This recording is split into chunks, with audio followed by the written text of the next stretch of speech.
deuxième table de valeur, je fais les mêmes étapes. Est-ce que j'ai la même valeur toujours pour la variable dépendante? Non. Alors, ce n'est pas degré 0. Est-ce que le rapport des variations est constant? Plus 3, plus 9, plus 15. Toujours pour une augmentation de 1. Je vois que le rapport des variations n'est pas constant. Ce n'est pas degré 1.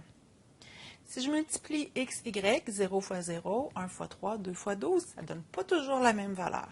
Ce n'est pas une inverse non plus.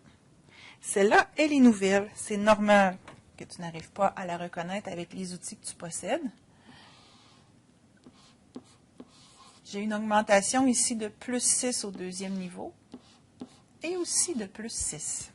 C'est la particularité, ainsi que le fait qu'elle passe par le point 0, 0, d'une fonction polynomiale de degré 2.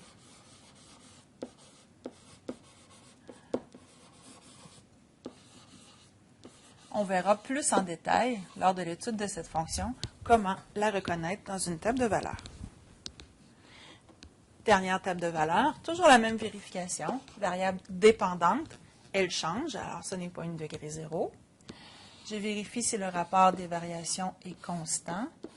Ici, j'ai toujours une baisse de 5 pour une hausse de 1. Alors oui, le rapport des variations, il est constant. C'est la particularité de la fonction polynomiale de degré 1. En G, le nombre de passagers dans un avion pendant la durée du vol. On ose espérer que le nombre de passagers ne changera pas pendant la durée du vol.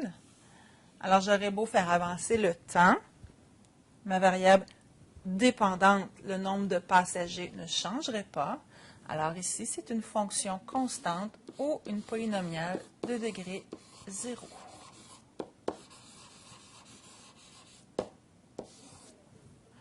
On étudie les cycles de la marée. On sait que la marée monte, descend, monte, descend, monte, descend. On reconnaît ici la fonction périodique.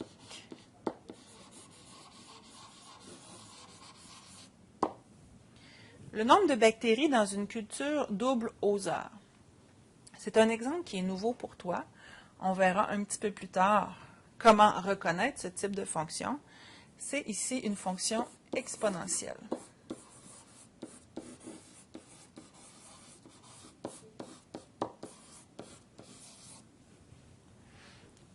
Et le dernier, en J, c'est un graphique, et un graphique avec un nuage de points.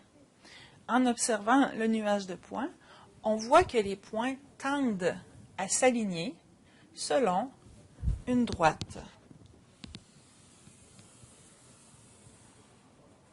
Voici.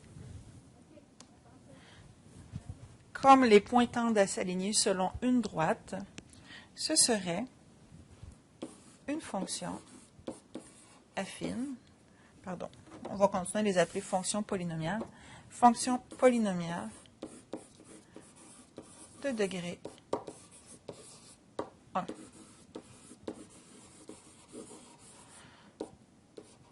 Alors, tu constates ici qu'il y a plusieurs sortes de fonctions. Certaines sont connues pour toi et tu es capable de les reconnaître. Certaines ne le sont pas encore.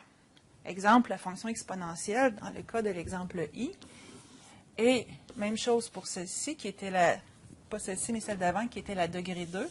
Alors, c'était des choses qui étaient comme nouvelles pour toi et c'est normal pour le moment que tu ne sois pas capable de les reconnaître. Toutefois, à la fin de ton chapitre sur les fonctions, tu dois être en mesure de les reconnaître, que ce soit en mots, en table de valeurs ou en graphique.